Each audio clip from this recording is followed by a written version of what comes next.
Okay, I just got done watching The House at the End of Time. It was made in 2013. It's not rated, and it's an hour and 40 minutes long.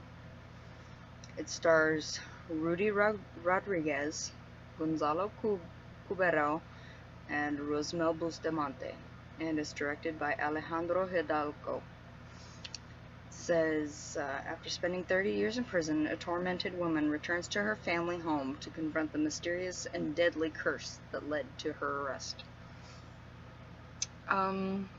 Overall, the movie itself was not what I was expecting. Um, I was expecting evil spirits or like the house was cursed or something, but they made it pretty interesting. Like, you get to see the history of the house. Like, they go all the way back to the people who made the house, why they built the house in the particular spot that they did, and the connection with the entire story, as far as that goes.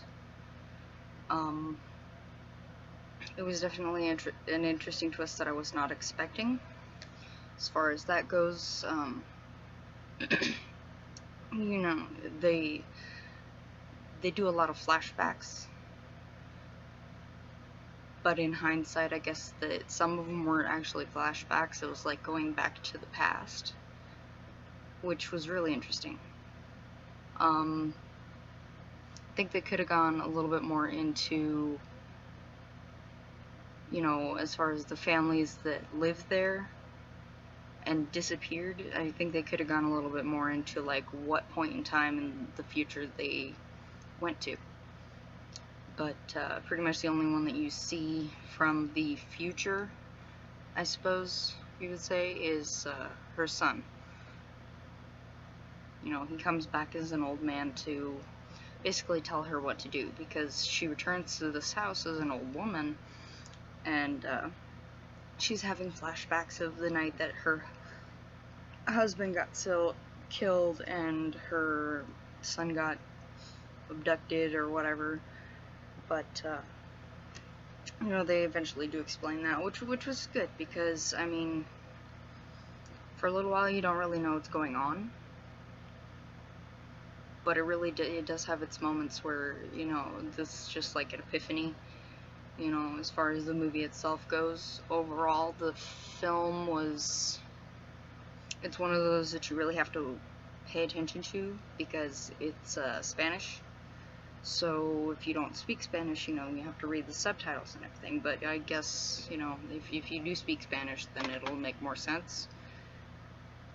I'm pretty sure that the translations are a little different as far as like them speaking Spanish and their translation to English. But overall, they did really well on that. The acting was really well. It was really good. But my problem is a couple of things. Okay, so 30 years has passed since she was in prison. I think they tried a little bit too hard to make her look older, because she's got that weird Botoxed old lady face, and she almost looks like a man.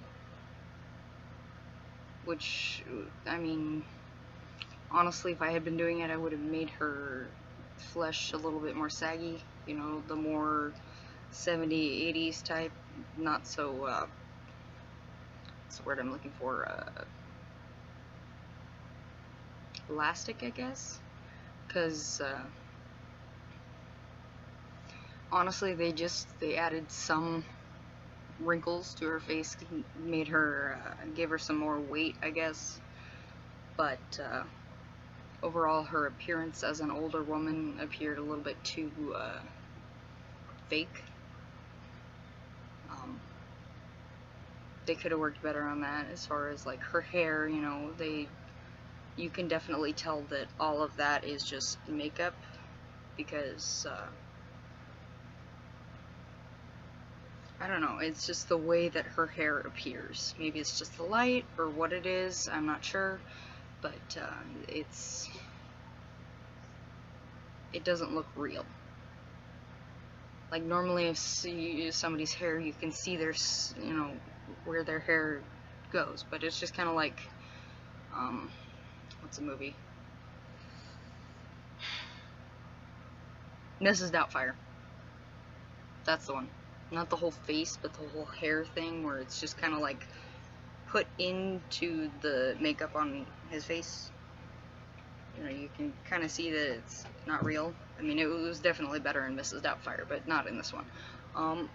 As far as the whole facial experience, you know, her face looks older, but they didn't blend well with her neck. Another thing. Okay, so she sees her son from the future, but he's an old man.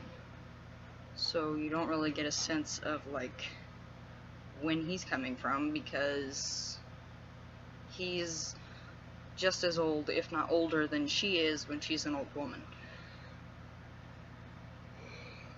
And that really doesn't make any sense to me, because he was 12 30 years ago, so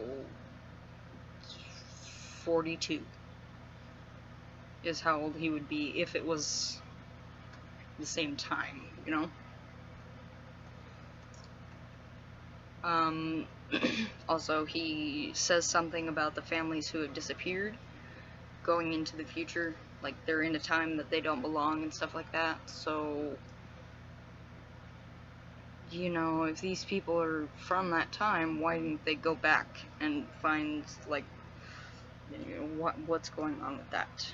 You don't really get a... I think they kind of twisted it around, as far as, because when the original builders of the house, they wanted to, if I'm remembering correctly, they wanted to reveal the truth about creation. But instead they somehow built a house that magically transports you through time, so I'm not entirely sure. When they bring back Leopold, her son, he does kind of make a reference to it, as far as saying that this house, you know, religion and science got it wrong. And, you know, that's why all of this is going on. But at the same time, you're kind of like, what?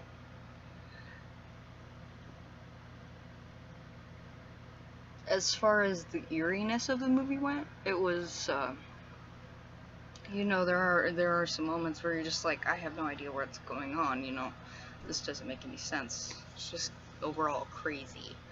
But they kind of made that better by, when she's an old woman, she's having these, basically she goes back in time 30 years ago, and she finds out that she's the one who talked to her son and gave him the note. She's the one who tried to get into her own bedroom and scared the crap out of her, you know, stuff like that. So it's kind of, I like the fact that they kind of explain that better than just like, oh, you know, something happened.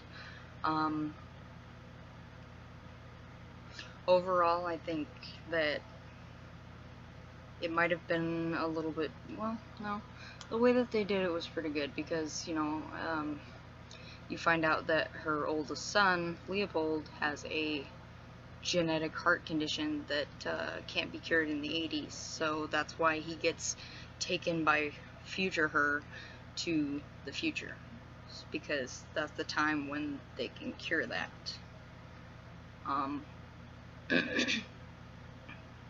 But at the same time, you know, it's like, why couldn't she go back and rescue her other son as well? And, you know, if she knows all of this other stuff is going to happen, like, she warns her son not to play with Rodrigo, his younger brother, because inevitably he ends up killing him by accident. They're playing baseball, and he's on his, he's going to strike out for the last time, but he ends up hitting it, hits his brother in the head, he falls down, breaks his head open on a rock, and he dies. So, you know, if instead of just saying don't play with your brother, it could have been like,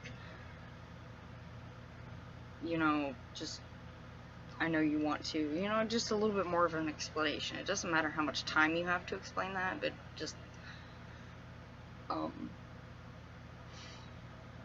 I guess what I'm saying is that they could have, if you knew about something like that, but you couldn't get back to that particular time to warn them, then, you know, just, like, come up with a better way to explain it, because naturally kids are going to do the exact opposite of what you tell them to do.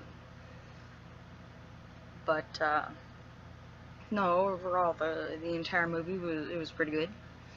I definitely like the fact that the priest is her son's childhood friend. That was, it made the ending much more touching when, you know, he sees him alive, and then, you know, the whole as far as realizing who everybody is. Yes, they're all grown up and he's still young, but there's that, he's not coming to a point in the future where he doesn't really know who everybody is. I mean, yes, things are a little bit different, but he still has that sense of, like, this is my best friend, this is this girl that I used to have a crush on, you know, stuff like that. So overall, the movie itself was pretty good. Some of the audio at the end of the movie didn't really make any sense, because she tells this priest, you know, get him to a family where he can be taken care of, you know, loved, let him see how wonderful the world can be outside of this house. But then it says something along the lines of, tell my son to wait for me, I don't have much time left. So obviously she thinks she's dying, but I'm not entirely sure what that is. It was just, as far as that goes, it was pretty sad. But, like, you know, I think the one thing that kind of disappointed me the most, but still makes sense, is the fact that she brings her son back from the past to save him, but nobody uses that information. Like, here he is, you know, DNA proof, you know, it's 2011, they can do that shit. Nobody goes around and is like, okay, this is what happened, sorry that you spent 30 years in jail for something that you technically didn't do. And I say technically because her future self went back and killed her husband, not her past self, if that makes any sense. But overall, they have all this, like, they literally have him. They can do DNA, you know, look at pictures. They can prove that he is her son. But they don't use that to clear her name. So she's going to spend the rest of her life, however short or long that may be, imprisoned in this house, which is pretty much her form of hell, just because of some stuff that happened because of this weird portal time thing. So that was kind of disappointing. Like, I mean, yes, you're an old woman, you can't really do much for your son, but he's your son. You should be able to spend some time with him, you know? And you should be able to go out and about and stuff like that. Overall, the acting in the movie was really well. As far as the crazy old lady who sees dead people and stuff like that, and the kind of psychotic younger woman that she was, seeing ghosts or whatever in her house. I mean, granted, she didn't know that they weren't technically ghosts, but still. I enjoyed the fact that they brought in a quote-unquote psychic, and their whole twist on that, as far as, like, you know, the reason that she's psychic. She's caught between planes. She should have died in the car accident, but she's kind of hovering between alive and dead. That's why she can see dead people and, you know, have this connection with the other side. And the whole explanation as to why her husband tried to kill Leopold, and, you know, all of that. Because for a little while it doesn't make any sense. But overall, the movie itself was it was really interesting to watch. I mean, it's a completely different take on supernatural time travel, you know, stuff like that. And not only that, but the possibility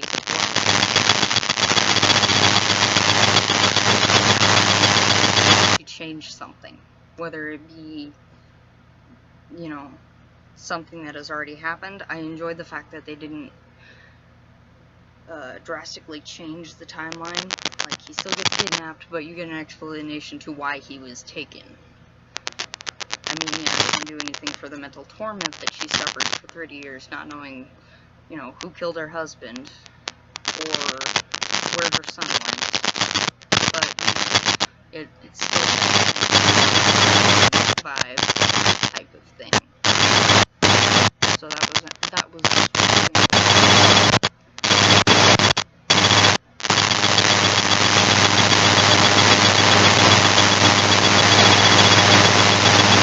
forward to finding out if there are any other movies that have this type of layout as far as theories for supernatural time travel, stuff like that. You know, just something that is out of the norm. Because, you know, it's just something like, okay, well, you're religious, well, what about this? Or, you know, you're scientific, well, what about this? Regardless, it's just one of those things, like, we don't know. So it's an interesting take on that. So very nice job to all the actors, the directors, makeup artists, you know, all of that. Very nice. But, like I said, it's not a perfect movie, but it did very well. I mean, it was a very nice try.